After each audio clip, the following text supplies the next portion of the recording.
સુરત શહેરના લિંબાયત વિસ્તારમાં ધમધમતા જુગારધામ પર સ્ટેટ મોનિટરિંગ સેલે દરોડા પાડીને 40 જુગારીઓને પકડી પાડ્યા.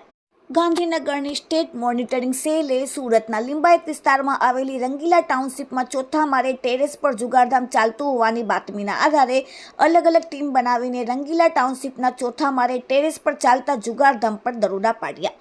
રંગીલા ટાઉનશીપના ચોથા માળે ટેરેસ પર તાલપત્રી બાંધીને જુગારધામ ચલાવવામાં આવતું હતું.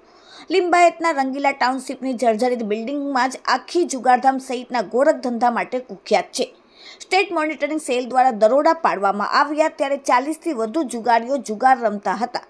એક સોનુ પટેલ નામનો યુવક પોલીસથી બચવા માટે ટેરેસ પરથી કૂદી પડ્યો, જેને ઈજાઓ પહોંચી. પોલીસ દ્વારા તેને પકડીને સારવાર અર્થે સુરતની સ્મીમેર હોસ્પિટલમાં ખસેડવામાં આવ્યો. પોલીસ દ્વારા ટેરેસ પર તપાસ હાથ ધરવામાં આવતા ત્યાં બિયરના ખાલી ટીન, કોન્ડમ અને ઇન્જેક્શન પણ મળી આવ્યા. અહીં જુગારીઓ માટે જુગારનો સાથે નશાની પણ વ્યવસ્થા કરાતી હોવાનું સામે આવ્યું. સ્ટેટ મોનિટરિંગ સેલ દ્વારા તમામ આરોપીઓને ઝડપીને વધુ કાર્યવાહી હાથ ધરવામાં આવી. સાથે જ 2 લાખનો મુદ્દામાલ પર કબજે કરવામાં આવ્યો.